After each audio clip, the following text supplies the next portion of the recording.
Qué bueno nuevamente estar con ustedes y que ustedes estén con nosotros a través de aquello que nos une, eh, el único Dios verdadero, su sagrada palabra y desde luego la revelación que en ella hay nuestro Señor y Salvador Jesucristo y por supuesto la dirección del Espíritu Santo de Dios que nos enseña. Para esta oportunidad vamos a meditar en el pasaje de Hebreos, el capítulo 9, los versículos 23 al 28. Hebreos 9, 23 al 28. Dice: Fue pues necesario que las figuras de las cosas celestiales fuesen purificadas así, pero las cosas celestiales mismas con mejores sacrificios que estos. Porque no entró Cristo en el santuario hecho de mano, figura del verdadero, sino en el cielo mismo, para presentarse ahora por nosotros ante Dios. Y no para ofrecerse muchas veces, como entra el sumo sacerdote en el lugar santísimo cada año con sangre ajena. De otra manera, le hubiera sido necesario padecer muchas veces desde el principio del mundo, pero ahora, en la consumación de los siglos, se presentó una vez y para siempre por el sacrificio de sí mismo para quitar del medio el pecado. Y de la manera que está establecido para los hombres que mueran una sola vez y después de esto el juicio, así también Cristo fue ofrecido una sola vez para llevar los pecados de muchos y aparecerá por segunda vez sin relación con el pecado para salvar a los que le esperan. Amado Dios, muchísimas gracias por esta gran esperanza y esta gran fortaleza que nos dan tus palabras. Gracias, Padre, por tenerlas con nosotros en nuestro idioma y por la guía de tu Espíritu Santo. Amén. Desde luego que el contexto anterior de este pasaje ya lo hemos visto. Era el lugar santo, el lugar santísimo, el templo, que era una maqueta, que era como un acto pedagógico, ya lo dijimos en la reflexión pasada. Y esto es las sombras de lo que Cristo es. Por eso dice: fue pues necesario que las figuras de las cosas celestiales fuesen purificadas así, pero las cosas celestiales mismas con mejores sacrificios que estos, o sea, que los que se hacían en el Antiguo Testamento. Porque Cristo entró directamente en el cielo, no en un templo hecho de manos de hombres, sino para presentarse ahora por nosotros ante Dios. Cristo, cuando vino, ejerció el sacrificio sacerdotal, fue sumo sacerdote. Esto quería decir que Él venía en representación de Dios, siendo Dios, en nombre de Dios, como Dios mismo, y también en nombre de nosotros ante Dios. Como Hijo de Dios, Dios mismo venía para Él mismo morir por nuestros pecados, y como representante de nosotros que asumió nuestro pecado, ofrecerse en sacrificio por nosotros. Dice, y no para ofrecerse muchas veces, como lo hace el sumo sacerdote en el lugar santísimo cada año con sangre ajena, era la sangre del cordero. Eso es que hace referencia el escritor de Hebreos de lo que se hacía en el lugar santísimo cada año, sino que se ofreció una sola vez y para siempre. Dice, de otra manera le hubiera sido necesario padecer muchas veces desde el principio del mundo.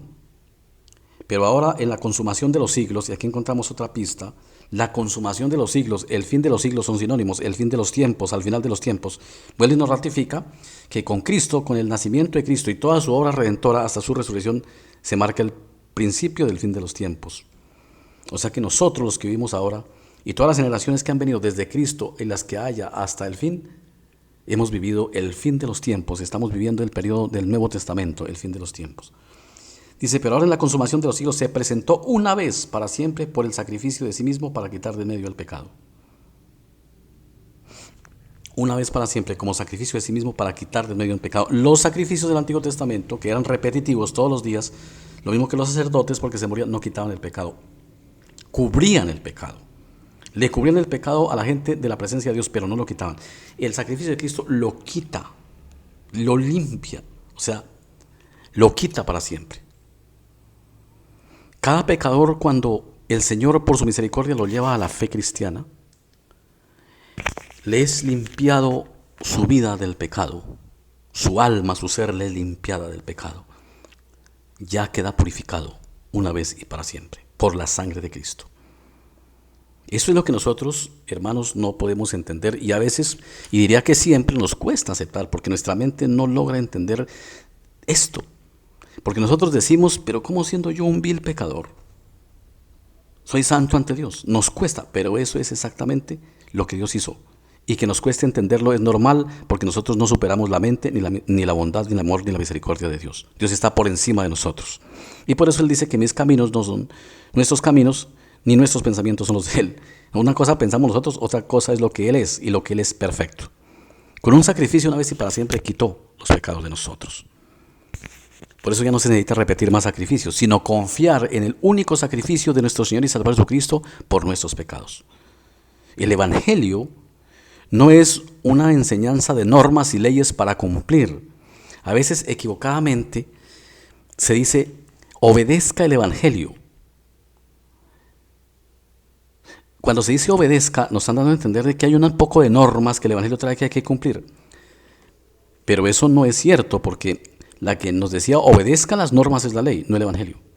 El Evangelio es creer en aquel que obedeció y dio su vida por nosotros. El Evangelio es la buena noticia. Recuerden que el término Evangelio es un término griego, de origen griego, del idioma griego, que significa buena noticia. Y una buena noticia no se obedece. Como cuando a usted le llega un mensajero a su casa con una excelente noticia. El mensajero llega y le dice, vengo a darle una noticia, ¿la obedece? ¿Cómo obedece usted una buena noticia? Usted tiene que recibirla y creerla, pero obedecerla, ¿cómo hace? Si no es para obedecer, es para recibir. El mensajero no le dice, le mandaron una buena noticia, obedézcala. Le dice, recibe esta buena noticia y le da la noticia. El Evangelio es buena noticia, entonces para creerlo, confiarlo y esperarlo, que eso es la fe. Y el Evangelio nos dice que Cristo dio su vida por nosotros. La ley nos dice que somos rotundos y miserables pecadores y nos deja ahí condenados porque nosotros somos totalmente imperfectos, injustos delante de Dios. Pero el Evangelio nos dice, pero Cristo el Señor solucionó el problema que la ley dejó o que la ley nos da. Él la solucionó.